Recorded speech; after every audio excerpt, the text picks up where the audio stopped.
ভারী বর্ষণ ও উজানের ঢলে লালমনিরহাটে তিস্তা নদীর পানি প্রায় বিপদসীমার প্রবাহিত হচ্ছে, ফলে নদী তীরবর্তী নিম্নাঞ্চলগুলোতে বন্যা দেখা দিয়েছে। বিস্তারিত জানাতে লালমনিরহাট থেকে মাহমুদুল হক যোগ দিয়েছেন। মাহমুদুল, এখন পর্যন্ত কতটি গ্রামে বন্যা দেখা দিয়েছে? বন্যার পূর্বাভাস নিয়ে কি বলা হচ্ছে সেখানে?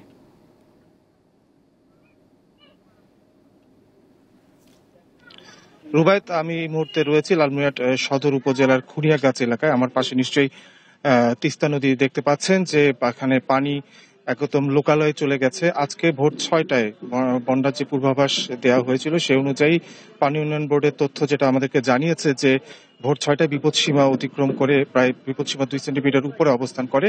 তবে বেলা বাড়ার সাথে সাথে পানির পরিমাণটা, পানি প্রবাহের পানির সমতল অনেকটা কমে আসে এবং বর্তমানে বিপদসীমা থেকে 8 সেন্টিমিটার নিচে অবস্থান করছে এই মুহূর্তে।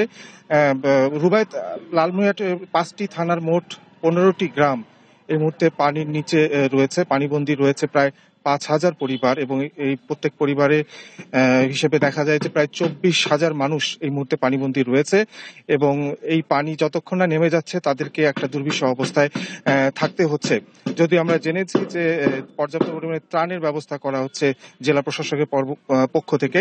আর এদিকে বন্যা পূর্বাভাস থেকে যেটা বলা হয়েছে যে আগামী 24 ঘন্টায় বন্যা পরিস্থিতি লালমনিরহাটে স্থিতিশীল থাকার সম্ভাবনা রয়েছে এবং আগামী 2 দিন যদি বৃষ্টিপাত কম হয় তাহলে হয়তো তিস্তার নদীর পানির সমতল কমবে, সেক্ষেত্রে হয়তো বন্যার পানি নেমে যাওয়ার একটা সম্ভাবনা রয়েছে। তবে সবকিছু নির্ভর করছে যেহেতু উজান থেকে পাহাড়ি ঢল আসছে এবং বৃষ্টিপাত সেখানে হচ্ছে। যদি আগামী 2 দিন সব উজান এলাকায় যদি বৃষ্টিপাত, বিশেষ করে ভারতীয় এলাকাগুলোতে যদি বৃষ্টিপাত কম হয় সেক্ষেত্রে হয়তো তিস্তার পানি হয়তো কিছুটা আস্তে আস্তে নেমে যাবে আগামী 2 দিনে। সেক্ষেত্রে হয়তো বন্যার পরিস্থিতি লালমনিরহাটে কিছুটা উন্নতি হবে। তো এই হচ্ছে লালমনিরহাটের তিস্তা পরিস্থিতির সর্বশেষ অবস্থা। উত্তরের এই জনপদ থেকে মাহমুদুল হক যোগ দিয়েছিলেন।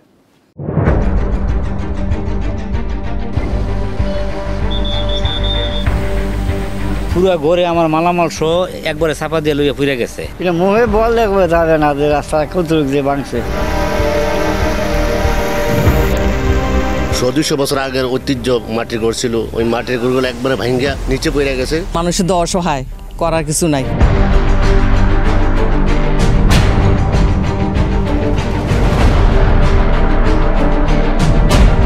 দীপ্ত সংবাদ, সবার আগে, জনস্বার্থ।